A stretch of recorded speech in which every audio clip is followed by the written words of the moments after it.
What's up, everybody? Welcome to Building Our Power. This is Gabby and KT, and we're back with another episode. Thanks everybody for joining us. Thank you to any new listeners that we might have gained over the week.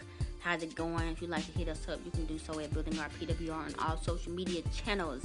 If you would like to contribute to the work we are doing in Memphis, stocking the community fridge in our local Binghamton area, you can do so. Link is in the description.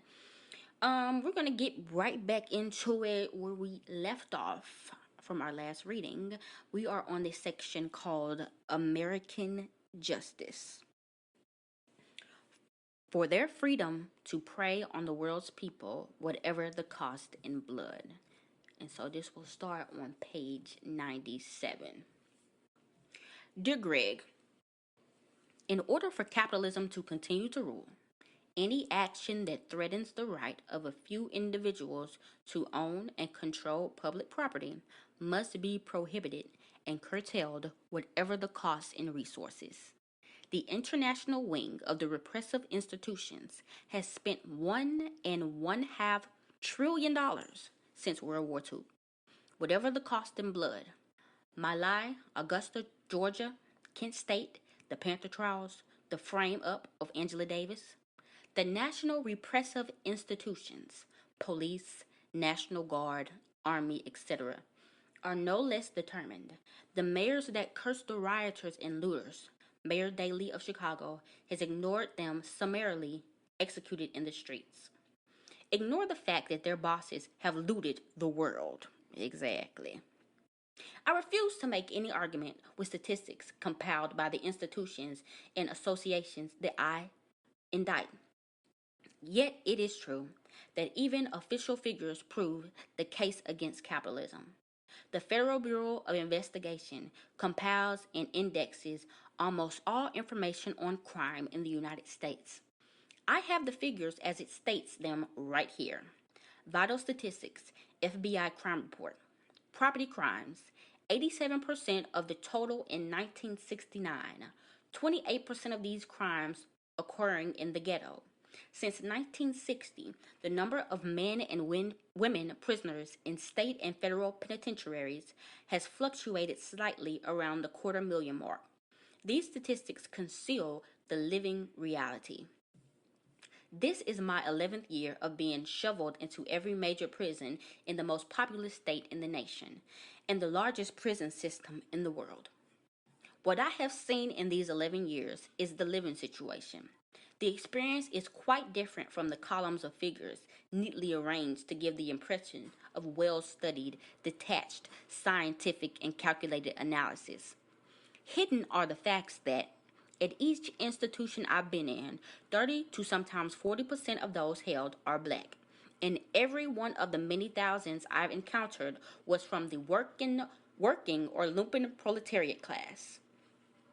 There may be exceptions, but I simply have not met any of them in my 11 years. Where I am confined now in San Quentin Prison, California, awaiting trial for 2 alleged crimes, conviction on either of which would subject my lungs to poison gas treatment. There are 17 cells in what is euphemistically called the Adjustment Center, but is far more accurately known as the Hole. The AC in San Quentin triple maximum security in all of these cells are filled, 11 of them with black men, every one of them without exception from the working class. I've been arrested, interrogated, or investigated more times than I can count. I've learned 10 times more about the process than the most expert single group of inquisitors. From the first moment I'm brought into the scenario, I attempt to establish control over the exchanges that will take place between myself and my captors. Depending on the situation, one learns to feign either indignation, surprise, idiocy, or fear. At times, the peasant philosopher face will work. I don't think I'm an exception at all, as most blacks learn by age 15 how to handle the cretins who hire out as guns for the privileged. There is only one type of inquisitional situation that I personally cannot control: the sessions that begin with violence. In those cases, Guile fails, and blacks learn to fight multiple opponents while handcuffed, or at least learn how to protect the growing area. I simply have never managed to develop a technique against 9 armed men who are fascinated with damaging my private parts, but I am still learning. All black people, wherever they are, whatever their crimes, even crimes against other blacks, are political prisoners because the system has dealt with them differently than with whites. Whitey gets the benefit of every law, every loophole, and the benefit of being judged by his peers, other white people. Blacks don't get the benefit of such jury trial by peers. Such trial is almost a cinch to result in the conviction of a black person, and it's a conscious political decision that blacks don't have those benefits. Howard Moore Jr., attorney, official of the court, but not for the court. He's in a position to know. He's honest, black, and dedicated enough to tell.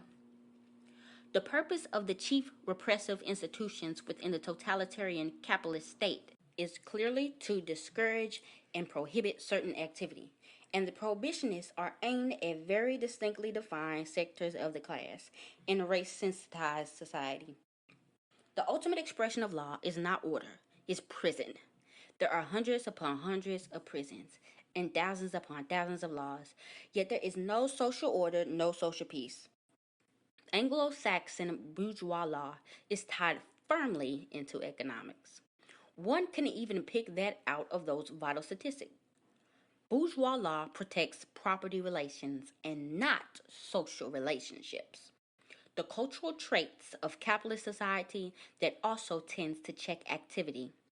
Individualism, artificial politeness, just opposed to an aloof rudeness, the rush to learn, quote unquote, how to instead of, quote unquote, what is, are secondary, really, and intended for the mild cases in groups that require preventative measures only. The law and everything that interlocks with it was constructed for poor, desperate people like me. So yeah, pretty much what George is talking about is how capitalism is going to always try to preserve itself, which is something we talk about all the time. Mm-hmm. This capitalist system, aka America Inc., is always going to make sure that the needs and the interests of the rich and powerful are met, and that cash money continues to flow and work continues to be done. Um, and he was talking about back then at that time, just the disproportionate amount of black people that was in jail compared to the population. And I'm sure the population of black people was a little bit lower at that time. But dudes saying like 30%, 30 to 34% of the folks in the prisons were black, and all of them were poor, either working class or not working at all. And that's something that I was thinking about.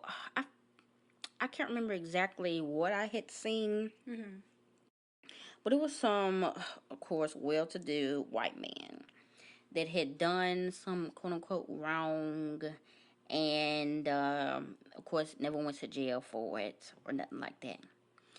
And I'm thinking about nepotism, and I'm thinking about the benefit, the privilege of having people in high places. Yeah. And also the privilege of having the complexion for protection. If we think just minutely, let's say that you go to a school and your mama is one of the teachers, and you get caught cheating on a paper. And usually the consequences for cheating on a paper is that you get expelled. Mm-hmm. But because your mama is the teacher and she's well beloved by everybody, they arrange it so you won't get expelled. You just get detention and you get a firm talking to. Yep. So think about that on a grander scale, the grander scale of the criminal justice system. If you have people in high places that are connected, well connected with judges, attorneys, or can even connect themselves with judges and attorneys, live beside them, go to school with them, you do not have the same experience because your daddy can call John to get you out of trouble or say, hey, hey, hey, is there any way we can make this go away? And it happens all the time. And they're telling us, you just gotta obey the rules. If you Pick just yourself follow the up. rules, if you just obey the law, Mm-hmm. these people have no decorum. They be doing all types of bullshit, abusing, raping, stealing, fighting, all that, and that never appears on their record. They continue to live productive lives. They continue to make a lot of money. These laws are not made for the rich. These laws are made for us, Yep. to keep us in line. Yep. So that's pretty much what he was talking about as far as, this is law and order isn't like law. It's just jail. It's just either you do what we say or you get locked up. And I don't know if he's going to deal with that in here, but we know that those prisons are very profitable. Yeah. And they get cheap labor from prisons too. So it's like a lose-lose game for the proletariat if you ever find yourself, quote unquote, caught up in the criminal justice system. And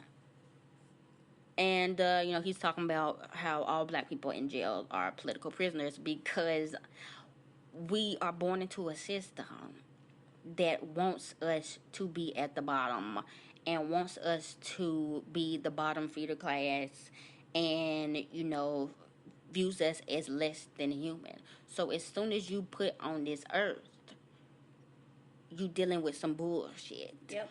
And no matter what circumstances bring you to when you at the damn jail cell, 9 times out of 10, you can trace all that back to this white supremacist society we living in, Slavery, and capitalism, and all these other things that made your grandmama life a living hell. Yep. Then your mama, and then yours. So definitely agree with that. And yeah, so I think this is, of course, definitely pertaining to what we talking about as far as, just thinking about laws and looting and all these discussions about these types of things, and why we, honestly, there's no reason to take this shit seriously. Yes, there's consequences, but honestly, this shit ain't even real. These people don't abide by these laws themselves. No. It's literally to control. Now, not saying every law in the book is bad. There are certain things that do protect people on the books, but 9 times out of 10, they do not. But as far as the entire criminal justice system as a whole, yeah, it's... And before any white people come in the comments and say, well, there's less crime in white neighborhoods, that's because there's less police there. It's not because they aren't doing crimes. It's because there's less police in those areas. Yeah. Or those things don't get reported again. If you live next to the damn police officer, yep, you play ball with his son, you caught vandalizing something, you caught trying to break into somebody's house, and all he has to do is say, oh, okay, I'll talk to him. Mm-hmm. And it never shows up on the news. Yep. You never get on the books. And that's it. Yep. And you can grow old and tell everybody how you obeyed the law, unlike them blacks over there, because you ain't got no record. Yep. And rinse and repeat. Sure can. Okay, back to the reading.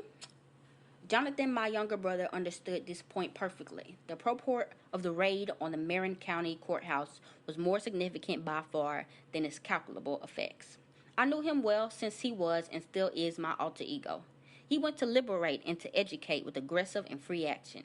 He knew that, as he proceeded in liberating, there would be more action. He wasn't a speech maker, and neither am I. Escape the myth, the hoax, by moving people into action against the terror of the state. Counterterrorism is the real significance of the August 7th affair. To Jonathan, the striking exposure was audacity. Audacity and more audacity. Theory and practice, strategy and tactics were based in his mind on actual confrontation within this particular historical development. He must have calculated that focal army activity that was hidden and nameless, operating where the objective conditions for revolution already existed and had existed for a dozen decades, would survive and grow if, at the same time, the Black Panther political apparatus continued to develop its autonomous infrastructure. Proof of his theory was built right into the action. 5 desperate men were offered arms as a means to freedom. 3 took them. Proof of the role of law within the totalitarian authoritarian relationship was also built into the action. In a fit of reckless, mindless gunfire, 100 automated goons shot through the bodies of a judge, district attorney, and 3 female non-combatants to reestablish control over all activity, to prevent certain actions. No cost in blood is too high. It would seem that so much free fire would be difficult to explain, but it's not. Freedoms are invariably being protected with this gunfire. Freedom must be interpreted 1,000 separate ways, but it actually comes down to freedom for a few families and their friends. Freedom to prey upon the world. Acceptance of enslavement is deeply buried in the pathogenic character types of capitalism. It is a result of the sense of dread and anxiety which is the lot of all men under capitalist rule. Compulsive behavior and disordered obsessional longings are actually made synonymous with character in our disordered society. But to emphasize these conditions before examining the institutions from which they spring is to confuse effect with cause and further cloud the point of attack. So far, cultural analysis has established that the psychosis is so ingrained, the institutions so centralized, that what is needed is total revolution. The armed struggle between the have-nots with their vanguard and the haves with their hirelings of macabre freaks that live through them. Civil war between at least 2 sections of the population is the only purgative. Total revolution must be aimed at the purposeful and absolute destruction of the state and all present institutions. The destruction carried out by the so-called psychopath, the outsider, whose only remedy is destruction of the system. This organized massive violence directed at the source of thought control is the only realistic therapy. Analysis of the oppressed mentality and the psychopathic personality that accrue from contact with the prevarications of American culture must be carefully integrated with the analysis of the source. Simple interpretation of effects tend to calcify. It certainly promotes defeatism. Quote, action makes the front. One can quietly refuse to accept the constrictions of bourgeois culture, can reject himself, hate the self, and turn inward. By doing so, he accomplishes a form of individual revolt. But here again, we find another unconscious manifestation of the things we hate: individualism, a now attitudinal instrumentality of bourgeois culture. We cannot escape. One simply cannot reject constrictions without rejecting and putting to death the constrictor. I know that's right. An armed attacker cannot be ignored. Ghandi and the gurus were all abject fools. I would certainly be dead if, when critical flashpoints matured, I hadn't backed my rejection with blows. I would hate to have been a Vietnamese in My Lai without arms. I hate encounters like the one at my last court appearance on April 6, 1971, when the enemies who attacked me had all the weapons. I would hate to run into the freaks who have Mike Hammer, J. Edgar Hoover complexes without being armed. My pledge is to arms. My enemies are institutions and any man with vested interests in them, even if that interest is only a wage. If revolution means civil war, I accept. And the sooner begun, the sooner done. I don't think the enemy can be identified any more carefully than this. Further identification must be made in the process. I feel elated that my brother died with 2 guns in his hand. I'm going to miss him and all the others, though death in our situation is only a release. I miss people intensely. I miss him intensely, but he and the others who sought freedom died at the throats of the principal repressive institution of the empire. They died making real attempts at freedom. I paraphrase Castro on the trial after Moncada. I warn you, gentlemen, I have only begun.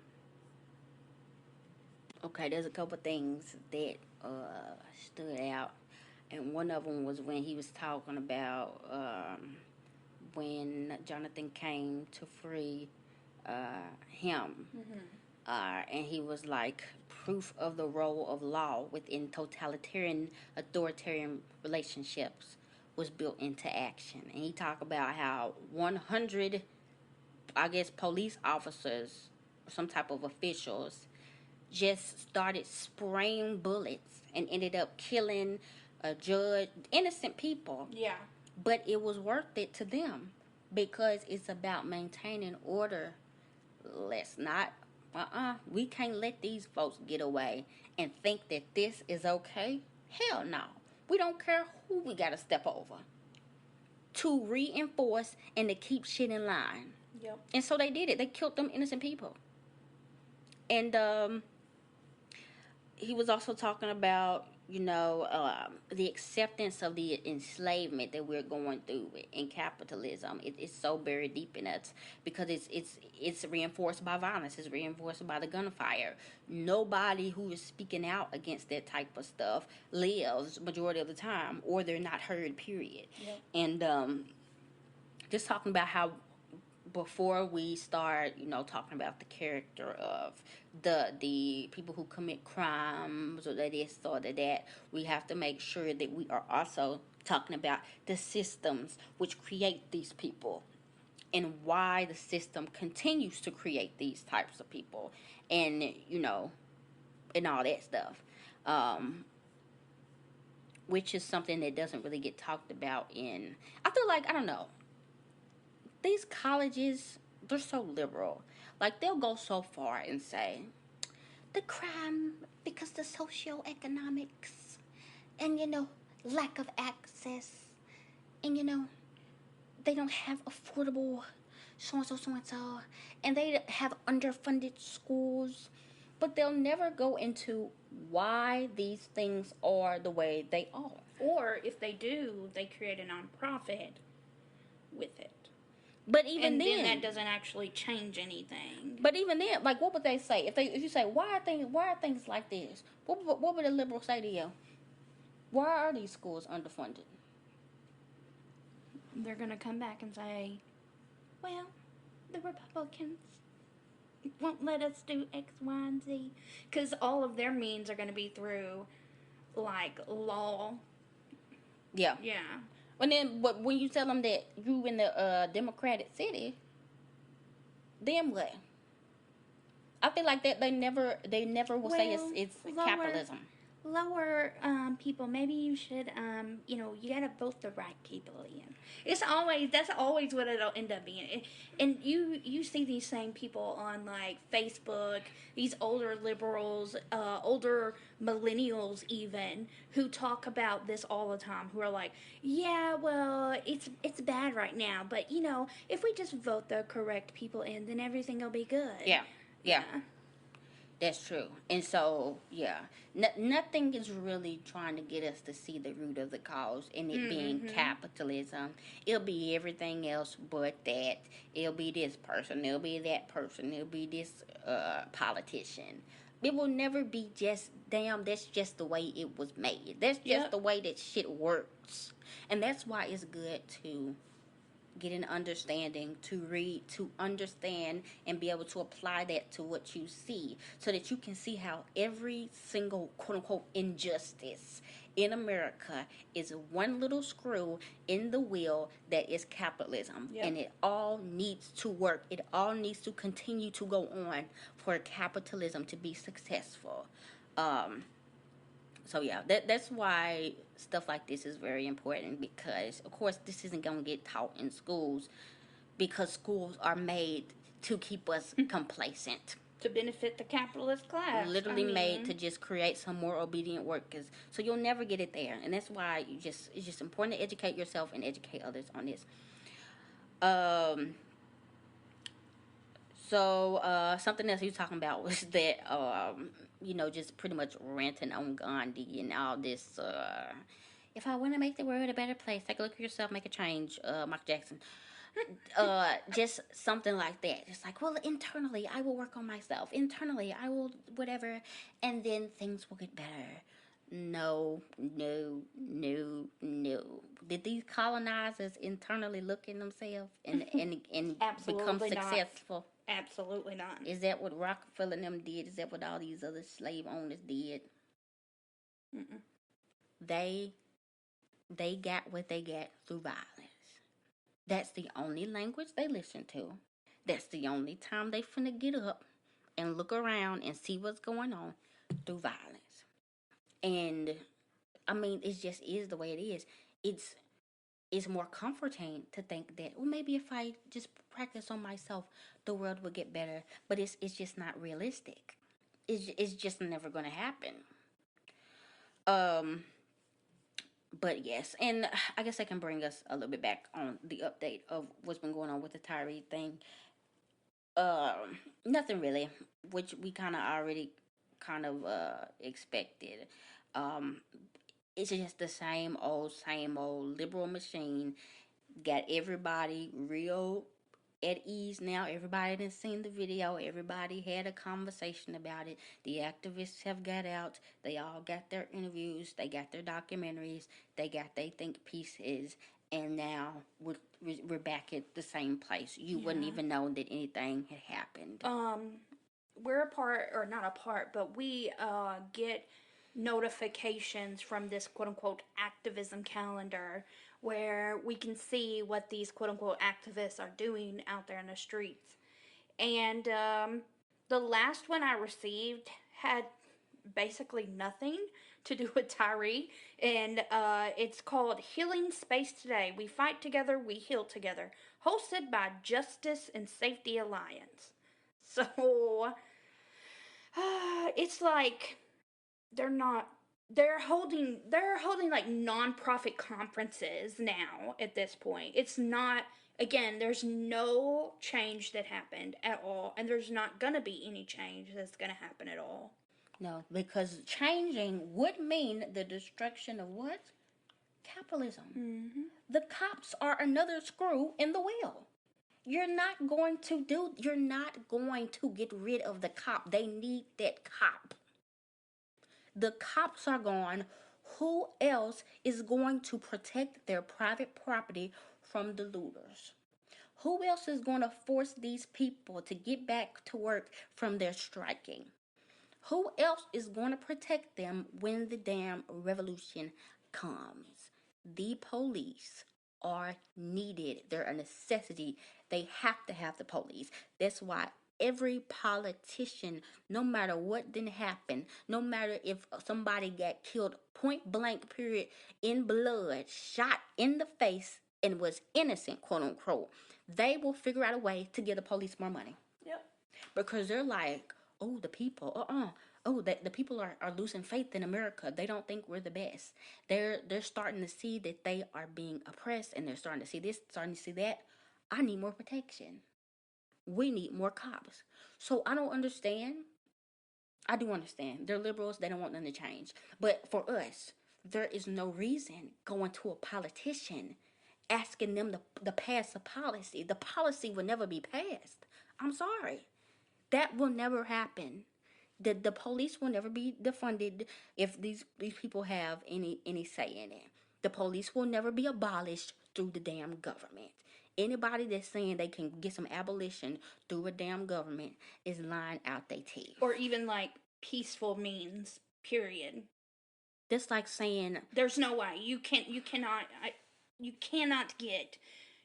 set up an activist calendar and shoot it out to everybody who provides their phone number and email address, and then try and make some kind of change. You just can't.